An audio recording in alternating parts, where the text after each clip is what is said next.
Welcome back to the Wizard Tower project. This is our last and final tower, the Beastiary Part 6. And today we're going to work on a couple things, starting with the river on our terrain board. So hold tight, this is going to be a long one. To start off with our river today, I added a thick layer of Mod Podge before I added some large stones. Then I followed up the large stones with sprinkling in some smaller rocks, with the goal to fill in all of the gaps for our riverbed. After that was all in place, I let it sit for a while so that the Mod Podge could dry, and then I started prepping for the resin pour. Now I'm using painter's tape, and I'm going to advise against this, even though I've used it in a past river tile build before. It was not a good option for this. One, because the board is not fully straight on the edges, and you'll shortly see why that was a mistake, but I decided to go ahead with it anyways, hoping that it would work. It doesn't. But moving on to the resin, I bought this from Michael's, same with the mixing cup. This is a 2-part clear epoxy resin, so these are the tools that I used, as well as a kitchen scale so that I could measure everything out equally, since the resin needed to be equal parts of the bottle A and bottle B. Next, I stirred this for about 5 minutes with a popsicle stick, making sure to scrape down the sides and the bottom.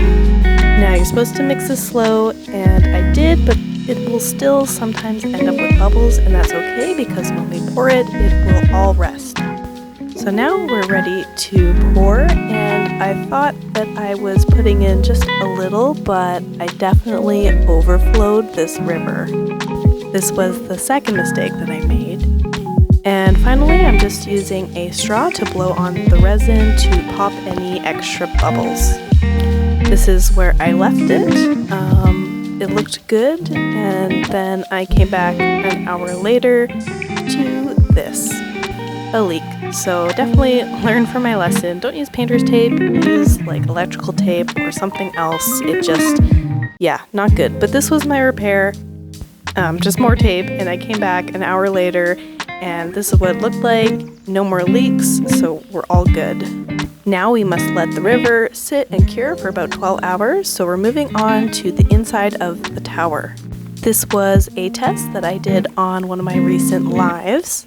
Essentially, I am building a balcony for the left side of the tower and adding magnets into that, and 3 more circle pieces that are going to act as extra floors. So they're all connected by magnets, and I am doing one side the same as the tile that we've already done for the bottom floors. The balcony here is going to be made out of wood. And then I actually did some other designs on the other side of these tiles so that they're reversible, but I'm not going to show you until the final reveal of this whole tower. So using the same teal and copper, I painted the tiled floors the same, and then I painted the wooden balcony and glued that in. And this is what it looks like, all painted and connected.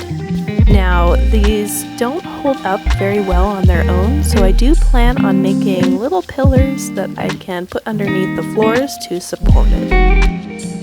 And that's all for part 6 of the Beastiary Tower. We must wait for the river to dry, so make sure to leave a like and follow for part 7.